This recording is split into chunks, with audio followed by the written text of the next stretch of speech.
Hi, everyone. It's Tannaz Hosseinpour, and welcome to another episode of Minutes on Growth. Today, I have the beautiful and lovely Sahara Rose with us, host of the Highest Self podcast, the #1 spirituality podcast on Apple with over 23 million downloads, and best-selling author. Welcome. Thank you so much for having me, Tannaz. It's just a full circle moment of I'll never forget the advice you were giving me in like some sort of political class. I was like, what do I do with my life? You were like, you got to listen to your heart. I don't even know if you remember it, but I don't even know what was going on, but I was just like, something needs to change. And then I ended up, continuing my journey. I mean, I love it. We were just discussing this like 12 years ago. We were sitting in a classroom at GW, and fast forward 12 years, you are where you are, and you've written, so many beautiful books, especially the last one, which I love that I have in front of me, Discover Your Dharma. What a journey. And that's literally what I want to talk to you about. How did you end up on this journey from where we were as poli-sci students to here? So I never set off on a career path thinking I'd ever be related in spirituality or wellness. They were not even topics that I thought about. I wanted to be an international human rights lawyer. And, growing up with Iranian parents who my mother had to escape when the borders were shut down, and my uncles were political prisoners. And I always felt this sense of responsibility that I'm so lucky to have been born in the United States and I need to help other people. So I would look at, okay, who helps the most people? Gandhi, Mother Teresa, what do? They sacrifice their life for the greater cause. So I will do that. And, in high school, I was the president of Amnesty International, and I only applied to GW knowing that that's the best school for doing international relations and development. So I went there. And then while I was there, I was realizing how miserable I truly was even in it. I didn't want to pay attention to the classes. I felt like it was so bureaucratic. I had this internship at this refugee and immigrant association over the summer, and I felt like all we were doing was raising money for the next fundraiser and then spending all that money for the fundraiser after that. It wasn't even going to the people. And I wanted to be connected to the people. I wanted to be talking to them. I wanted to feel their energy. And I was at this standpoint because my whole life I had this one goal, and here I am on the path to it and feeling completely unfulfilled. And I'm a very creative person. I love to communicate and express, and I was not using those sides of myself at all. As we know, political science and all of those things are very, very analytical, and it's just regurgitating information. And just something intuitively within me knew that that wasn't the path for me, but I didn't know what was. So I was just on my journey of figuring out my Dharma. I didn't even have the word Dharma yet, just what's my purpose? What am I supposed to do? But again, I was thinking of it as in terms very much of a career. Like I need to find like a job, like maybe I'll work here, I'll work there. And during this time, I started to go through different health issues. So it began for me with digestive issues. At this time, I was following a mostly raw vegan diet. So it began with digestive issues, hormonal imbalance. And then when I was 21 years old, now this was when I was in Boston, which is a very cold place, my body completely shut down. My body went into a perimenopausal state. So it was no longer creating any estrogen at all, which if you continue that, you're going to become handicapped early in life. And also, of course, never be able to have children. So I just wanted to learn everything I could about healing myself. And that's what brought me on this healing journey that eventually brought me to Ayurveda, the world's oldest health system and the sister science of yoga. So at that time, I was researching Ayurveda, and all of not only my health problems, but my personality was explained in this dosha, in this archetype. So I was just obsessed and I wanted to learn everything I could about it.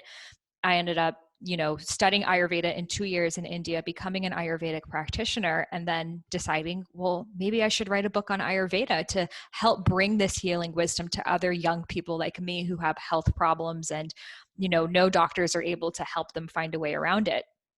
And that's what really began my Dharma journey of here I am now a year after graduating from college. I'm trying to write this Ayurveda book. And my parents are like, are you crazy? Like, you think you're going to write a book? Like, who do you think you are? You're not a doctor. You don't have your PhD. No one even knows what Ayurveda is. You're getting advice from these stupid hippies. You need to get your act together. We are so ashamed of you. And it was this really tough time because part of me was not sure if they were accurate, if I was going to end up homeless by trying to write this book or end up wasting my youth and regretting it and, all of the doom stories they would tell me based off of their own fears of wanting to keep me safe. But every time I would try to do something else, it was almost like my body would shut down. Like, my parents were set on me becoming a real estate agent. I don't fucking know why. Like, I live in a hut in India. You want me to be a real estate agent? But they were like, this is a very good job for you because you have the free time to study the Ayurveda on the side. You know, I would try to study for this real estate exam and I would just cry. My body would just shut down because it knew it wasn't for me. And I was like, wait, so is following your dreams just some bullshit thing they tell you when you're a kid? Like, oh, go follow your dreams. And then you do it and you're a disgrace to them and they wish they never had you. Or is there something deeper within this that's bringing me back and back and back to wanting to write this book? So it wasn't like an instant, then I wrote the book and it was successful. It was years of back and forth of writing it. And then, you know, sometimes listening to them more and giving up on it and then going back. And eventually I got into this really intense fight with my dad that he was like, you know, Iranian dads can be very intense with their words. And I think just say whatever they can to stop you from doing what you're doing and not realize like the emotional repercussions that their words have, because there's just no emotional intelligence, I guess, in Tehran school system. But, you know, so my dad was just like, you are a complete failure. You're a loser. I wish I never had you. You are a disgrace. I sacrificed so much for you, and this is how you repay me. I want nothing to do with you. And at this time, you know, I just went down to my childhood room and I was just crying on the ground. Like, I did everything I could to try to make you guys happy, always trying to get the good grades, the gold star. Like, look, I got into college. Look, I did this. Look, I did that. And here I am for the first time really standing for something that I want to do, which, by the way, is not become a stripper. It's to write a fucking book, you know? And I'm dead to you and I'm a disgrace. And I was just crying on the ground. And then this feeling of just numbness came through me. And then I realized, you know what? If I have no one else to live for, then I'm just going to live for myself. And it hit me just how much I was subconsciously living for other people's approval, you know, and we're taught as kids to get that gold star and to get that pat on the head. And I was just like, you know what? Screw it. I'm not doing this anymore. So I told them I'm going back to India. And they're just like, what? And I was just like, but there wasn't even a question or a hesitation or a can I, or I think I should, or let me convince you why this is a good idea. It's just, yeah, I'm going back. And I went back and I started to lead my first retreats there. I spent the next year in India and eventually, you know, was able to write my first book, which, by the way, I didn't even know how a book gets on the shelves. I just started to write and write and write until I had hundreds of pages. And then at the time I was health coaching, just the money I would make from being a health coach, I would spend on editing the book and graphic designing the book. So eventually I wrote this Ayurveda book, and I eventually found this girl who knew a literary agent, and she sent it to all the different publishers, and all 30 of them rejected me. And they all said the exact same things my parents said. You're too young. You're not a doctor. No one cares. So that could have been a really good time to stop and say, oh, well, I guess they were right. Don't follow your dreams. It's a bunch of crap. But again, intuitively, I knew I wouldn't have had this desire if something wasn't here for me. So long story short, serendipitously, the same literary agent was asked by the Idiot's Guide group for someone to write the Idiot's Guide to Ayurveda. I applied. I was hired to write that book. A year later, I was at a yoga conference and Deepak Chopra happened to be talking on stage. I walked up to him. He read the book, offered to write the foreword of the book, invited me to join the Chopra faculty. Now, flash forward, this is 8 years later of all of this, and I've written 4 books on Ayurveda, on discovering your Dharma. And the question I kept getting from people was, how were you able to move from those doubts and the rejection and the fears into actually making this your life? And that is really what Discover Your Dharma is all about. I love it. Wow, what a story. And what I want to actually just throw in there is the courage that you had. Like, oftentimes we listen to our inner critic, we listen to other people, and then we just stop and we live an filled life, like we die with our music still in us. So you had courage, and I really applaud you for that. And as you were telling your story, it reminded me of, I think we were junior or seniors in university, and you started a website on all things related to health. And now that I look back on it, it's like everything led you to that moment, right? So you did the website, and then I remember you went to India, you did the pants where you would give back to the children, and then you went to Bali, and then like everything was divinely orchestrated. But I think ultimately, if you didn't have the courage, then the divine path that was in front of you wouldn't have made any difference. Yes, absolutely. It's so easy to see that red thread that connects all things when we're looking back on it. But when we're in it, we're like, shit, I don't know what to do next, but I'm feeling excited Mm-hmm. about moving in this direction. So I always say excitement are the breadcrumbs guiding you towards your Dharma. What is that thing you keep wanting to have a conversation about, or you're Googling, or that course you want to sign up for, the podcasts that you're listening to? Where is that excitement guiding you? And if you can just continue to listen to that excitement, see it as communication from your soul, then you will always be guided to the next step to take. And I think especially for Middle Eastern people, like we're so used to having a plan and a strategy and like know how much money it's going to make because of our culture. A lot of our families did come from war and revolution and pain and suffering. So finding your Dharma was not really a conversation, I don't think, for most families in general, let alone most Middle Eastern families. It's just, no, how do you like make money and survive and get married and, you know, check the things off the to-do list.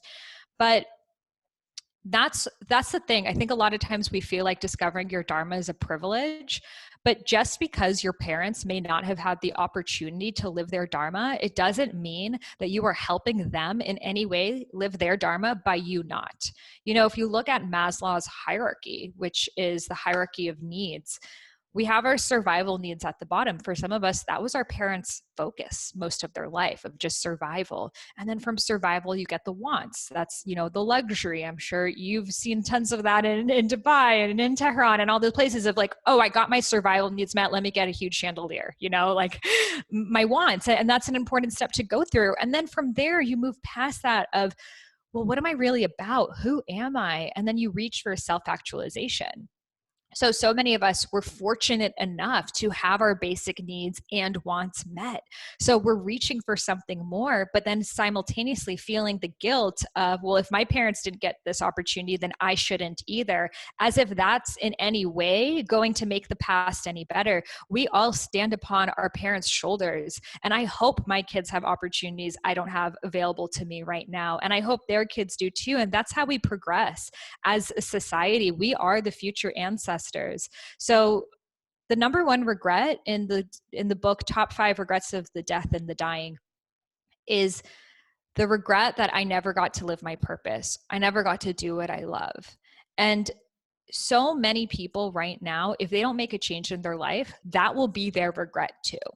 So if you're listening to this podcast right now, any person listening to this right now, your soul brought you here for a reason. So this doesn't become your regret too. And you can be the person in your lineage to say, yeah, things changed with me. And moving forward, everyone is living their Dharma. So beautiful. And you're right. As I was reading your book, I was actually speaking to my dad, and I was like, you know, we were discussing life purpose and Dharma, and he was telling me that. He's like, you know, you're so fortunate enough that your survival needs are taken care of. You have a roof above your head, you have clean water, you have food. So now you can actually think about what you want to do with your life. But this is the 2.0 version of my father. That is like the version that has read the Dr. Wayne Dyer books, the Deepak Chopra books. But if we went back 10 years, he would always tell me, you know what, whatever you want to do in your life, first become a lawyer and then do that, right? That scarcity mindset, that fear of what if like the path that she chooses can't provide for her, which I understand based on where they came from. But I want to know, as your father and as your mother were projecting these fears onto you, this scarcity mindset, this lack mindset, how were you able to overcome those fears and actually say, okay, or have you gotten to a place where you can look at them and say, I understand where you're coming from, but it just won't work for me? Like, how did you get to that place? Mm. So the initial realization came from just looking at them in their lives. You know, seeing my dad every day come home from work, be so stressed out, be like angry, murmuring under his breath. He's like opening up like one, mail thing and one bill after the next. And was he living his Dharma? No. Was he even happy? No. Would I want to end up where he ends up? Not at all. So why would I take advice from him? I can love him and respect him and be grateful for him and not want to frame my life to be a replica of his when I can see where that end goal is going to be. And same thing with my mother. I think for a lot of us, we don't have exposure to people living these alternative lifestyles. So for me, going to Bali was a huge eye opener because here I am seeing people who are like tantric life breathwork coaches. I'm like, what? I would ask people, do your parents know you're here? What do your parents think about you being here? Because like to me, I was like, what? Like, because again, that's just the way I was brought up of like, oh, but your parents must not be really happy about this. And for them, like, I mean, they were like Australian, American, European. They were like, my parent, like, why are you even bringing that up? That's not even on the forefront of their mind. And some of them were like, yeah, my parents are here with me. We do this stuff together. And others were like, no, my parents and I haven't spoken for 10 years. So I was carrying this story, and I would also like meet people, and like I think sometimes when we're going through a tough time, I would be like, do you know my life purpose? Like I would ask someone else if they knew my life purpose, because here we are, we're giving away our power. We think someone else must know better than I do. So then seeing all of these people live their own dharmas in their own unique way opened my mind to me of what could be possible, that maybe they weren't the most financially successful people in the whole world, but every single day of their lives was sacred and beautiful and filled with the things they wanted to do. That, part of me was also like, well, I also want to make money doing it. So I don't fully want to just do this either, but it was inspiring me to show me what's possible. And now I'm actually, and I believe my soul chose to see both experiences of people who are making a lot of money and completely not in alignment with their truth, and people alignment with their truth that also money was a maybe constant stressor for them as well. So I reached this point that if I had to choose one or the other, I would still choose living my Dharma and not making money, because I know I could probably just survive in Bali and have a beautiful life here and not even need that much money. And I think for me, I needed to get to that realization of just dropping any desire for material or financial success, or any expectation that my husband was going to be the one to provide me this, because my mom would tell me, okay, fine, if you don't want to get a job, that's fine, but you got to find a husband then, and like, So Persian. yeah. And then like putting all this pressure on me of like, what guy are you going to find in Bali? Like, you're not going to find any guys. Like, you got to go to London. Like, you got to go to all these places to like find a shohar, like as if I'm going to go hunt him somewhere. Shahar means husband in Farsi. So it just made me see, like, when I was in Bali, it made me look at so many beliefs that I had and like, are these even my beliefs, or are these beliefs that were passed along me from someone else? Simple beliefs from, if you like a guy, play hard to get, because you got to ignore him. And the guy who can persist through you completely ignoring him is the right guy for you. Like, no, that means I'm going to attract someone who like wants to conquer somebody, and like all of these things. And I'm like, where am I getting this information from? And it's all coming from society. So, for someone listening, it doesn't mean you have to go to Bali or something, but I do think if you're living with your parents, there could be a lot of enmeshment happening. And enmeshment is really big in Middle Eastern, South Asian communities, because it's a more tribal way of thinking and seeing the world. And it's like, there's a communal good instead of personal good. So you do what's best for the tribe, the community, which is going to be based off of reputation, based off of safety, based off of, again, survival. So, and what that looks like in today's world is, oh, what will my friends think if you don't have a job? What will your brother's not going to be able to find a wife if you do this? Or like all of these projections that really at the end of the day come from survival. So when I would see that for what it is, I mean, at first, I definitely was more angry towards it of like, why was I raised with this? Why did they tell me this? Why didn't they know better? And that was the first natural step that happened. But now, doing so much work around this family constellations work, which is a really great method of healing for people who have, I mean, really for everyone, but it's focused on the family lineage. And then writing this book and then having to write this story and share it, knowing that my parents were going to read it and all of their friends and every single person that follows me. And I think that that was just the last layer of healing that needed to happen. There's definitely a fight. There's definitely a fight because my parents are very private people. And I think a lot of, again, Middle Eastern, South Asian families are like, you want to have the appearance that everything is perfect. You don't want to share the, under things. And then also this denial that anything was ever wrong, of we never did that. We never said that. That never happened, like as if you're making it up, which is called gaslighting. So, oftentimes we then have a tough time telling our parents, hey, you weren't able to be there for me in this way, or I wish you supported me more in that way, because then our parents gaslight us and then we second guess ourselves of like, am I crazy and I'm making this up? So that's why I say having a bit of separation and space, moving house, moving cities, whatever that means for you, so you can get to know who you are outside of the web of the family and come back into it now with self-sovereignty. So now that you've had that space and now that you've written this book, how has the dynamic of the relationship with your parents changed? Yeah. So I'm so grateful for all of it because I can actually love them in ways that I couldn't before.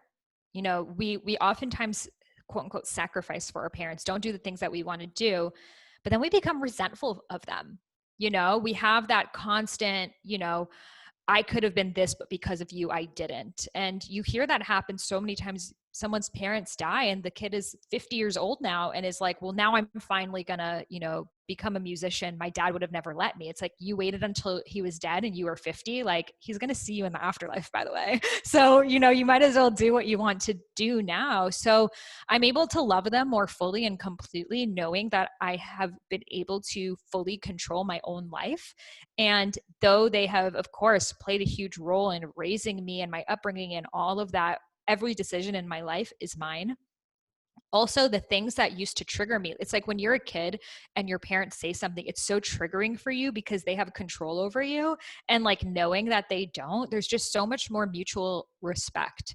I think for Middle Eastern moms, especially, it can be really tough to cut the umbilical cord. There can be this forever, like, you're my kid and I'm going to treat you like a child relationship. So I would do like cord cutting meditations that I would literally like meditate and imagine the cord that was the umbilical cord connecting me and my mom and cutting it because I'm not her baby anymore. I will always be her daughter, but the relationship and the nature of that needs to shift. And I would also communicate with her when she would start telling me like, oh, like, why are you eating fish? There's so much mercury and the things moms do, like the in your nach, like, and I'm just like, Mom, I'm an adult, like I'm married, I'm able to make my own decisions for myself. Thank you so much for caring. And I had to set a lot of boundaries, especially with my mom. And now it's at this place that she can be in whatever mood that she's in and it doesn't affect me. Whereas before, whatever mood she was in would get to me and we would just have this entanglement happening. So I've been able to see them, love them, respect them, and support them. Also finding their own healing. I had all of them do family constellation work as well, which they never would have been open to before. And now my dad leads his meditations. He has these like calls with his crew at Alborz, which was like the school he went to back in Iran. He guides them through meditations now. That's amazing. Yeah, so cute. And is considering what his Dharma is. It's so, so, so beautiful that when you start embodying your Dharma, people actually start thinking, okay, what is she doing? She's like shining differently. She's smiling differently. She's acting differently. And they kind of come on board without you having to preach it. I remember 10 years ago, again, when my dad would come home, maybe more than 10 years ago, 15 years ago, my mom and I used to love reading books. We would hide our books because he would always be like, why are you guys always reading? Like, don't you have anything else to do with your life? And then fast forward, I think it was 2 years ago, he came to my house in Dubai and he's like, so Tannaz, have you heard of Dr. Veen Diyar? I'm like, who? He's like, I'm like, you mean Dr. Wayne Dyer? He's like, yes, I've heard a lot. Do you have his book in Farsi? I was like, of course I do, but are you sure you want to read a book? And he's like, yeah, I've just been seeing you. Like, I feel like, you're smiling more. You're so happy ever since you decided you don't want to practice law. You're just different. And I was like, okay, let's get you a book. And I our love relationship that. has changed so much since then. Something else, as you were speaking, something came to me. You mentioned reputation. My question to you is, as you were embarking on this journey and you were discovering yourself and you were going through the stages of Dharma that you mentioned so beautifully in your book, A, did you have a fear of how will you be judged by your friends, your old friends? And B, did your friends change? Because I remember we had this conversation where I think you were in Africa, you were on a trip, and we were chatting on Facebook, I think, and you were just telling me like, are you still connecting with your old friends? And there was this state of like, okay, is it okay for me to have new friends and like not click with the old ones and not have the same values as the old ones? How did you go through that? Yeah. So, my friends shifted a lot. And when I was going through this journey, I really didn't have close friends. Like in this stage, I fully felt alone. And I think I needed to go through that experience because I was always growing up someone who had a lot of friends and people around me and stuff. And, I think sometimes we can get so attached to who we were in a certain group of friends that then when we're changing, we're like, oh, but this dynamic is shifting and I don't want to lose friendship. So when I graduated from college, and I was friends with a lot of Indian people in college, but they were different. They weren't really spiritual. It was more party oriented people. At first, they were the ones who were like, thought I was really weird. I was like going to the slums every day and reading Ayurveda books. And it's interesting because even though they were raised in India, they didn't even know what Ayurveda was. They thought it was just like a kind of skincare because people don't really practice. It's just like in Iran, maybe they don't practice like Avicina, right? Like it's like super ancient. But I was okay with it, to be honest. I would catch how miserable I would be in conversations that were like, oh my God, we drank so much last night. Now we're so hungover. Like I stopped drinking when I was, 20, 21 years old. So I didn't have anything in common. And I was so miserable to be around them that I was just like, I'd rather have no friends than be around people that I don't resonate with. And then going on that journey of, going to Bali for 6 months, and I dropped my phone in a waterfall. So I didn't even have a phone on me anymore. I could just talk on the computer sometimes. So that also created another level of like starting new and starting afresh and meeting different people there who I would have never known before. And then again, moving to LA, starting afresh and not knowing anyone in this state. I was living with my grandma at the time because I wasn't creating any income yet. So I do think that my ability to be able to be on my own was really supportive because I was able to move myself from one place and one experience to the next without attaching myself to the group. Whereas like my cousin Nilu, who she is like friends for life. She has the same friends her whole entire life and that's who she is. But I'm sure in some ways that really limits her ability to grow. Beautiful. So your take would be to like be comfortable with being alone and discovering who you are in that place of solitude, I guess. Yes. And that, so many times we're like, I want amazing friends that are successful and spiritual and like doing great things in the world. But like, are you that person? Like, Mm-hmm. are you someone who's showing up and also be able to provide value for someone doing that? So it's also just be the friend that you want to attract. And then also, then moving to LA and starting from fresh, I would reach out to people on social media who I liked their content, not like, oh, they have a million followers, just like other people who are doing similar work. And today, most of my best friends were people that I reached out to on Instagram then. Mm-hmm. And yeah, and I feel like too with friendship, it's like I have so many different friends for different purposes in my life versus creating my identity from one group of friends. Mm. I love that. I love that. Last question. In your book, you mentioned some obstacles that keep you from living your Dharma. And one of the obstacles I hear the most, and I want your take on it. The obstacle of not feeling enough. So not enoughness. Yeah, so that is a big one. So my perspective on, first of all, it's what enough do you think? We're all going to have our different stories. So for some people, it's I'm not educated enough. Some people, I'm not old enough. I'm not young enough. I'm not fit enough. I'm not rich enough. I'm not pretty enough. Write them all down. What are the things you're saying? And then go through each one and think about what your Dharma is and say, is it true? Is it true that you have to be rich to be living your Dharma? Yes or no? Okay, well, we could look at Wayne Dyer. No, that's not true. Okay, is it true you have to have a six pack to be living your Dharma? Has Eckhart Tolle not having a six pack ever stopped anyone from reading his book? I don't think so. Is it true you have to, be white? Did that stop Oprah? Is it true you have to be this, that? And then we realize that these stories we're giving ourselves, we have evidence that they are not true. And we create these stories as a form of self-sabotage because the enormity of our souls is so expansive that it's taking us to this level that we've never experienced before. So it's so much easier to create a reasoning why you're not doing the thing and to sit back and say, oh, well, I'm not this enough. I'm not privileged. I'm not whatever it is, versus take responsibility that there is someone else that has overcome that exact same thing and maybe even more. And they've been able to overcome it in their own unique way. Maybe that very thing is what makes it your Dharma. Maybe it is the fact that you grew up in the foster care system like Wayne Dyer. Maybe it is the fact that you had a sexual assault happen to you in your life. Maybe it is the fact that you don't speak the language well, you feel embarrassed of your accent. Those things that we are the most ashamed about are actually where our Dharma is at.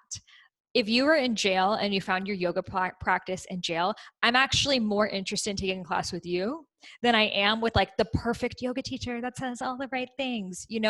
We crave that. We crave authenticity. We crave people showing up in their most unique expressions. We all know that authenticity is such a buzzword, but what does that actually look like in practice? Leading with the things you are the most ashamed about. So I have this practice in the book of what are your 5 uncomfortable truths? What are the things you don't want people to know about you? And right there, those are the things that you actually should be leading with for people to understand who you really are and for you to find your people.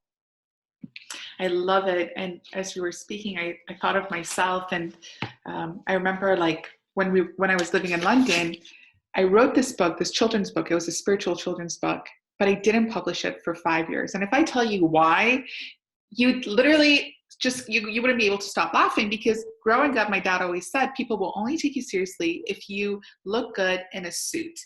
And I had gained weight. So I was like, I'm not publishing this book until I can look good, like good to my father's standards in a suit. Until one day, like 5 years down the line of like literally sitting down and like working on myself and like getting coaches and assistants, someone was like, how are these two even related? I was like, you know what? I really don't know. But it was a story that I was entertaining for so long that people won't take me seriously until I look a certain way. And no one even cared how I look like. Like, it's a children's book. Why would anyone care? But it's crazy how our limiting beliefs, especially passed on from our parents, can be so deeply ingrained in our subconscious mind that they control us. Absolutely. I love that. And, then that's the first step. You became aware of it. And then from that awareness, you saw, is it true or not?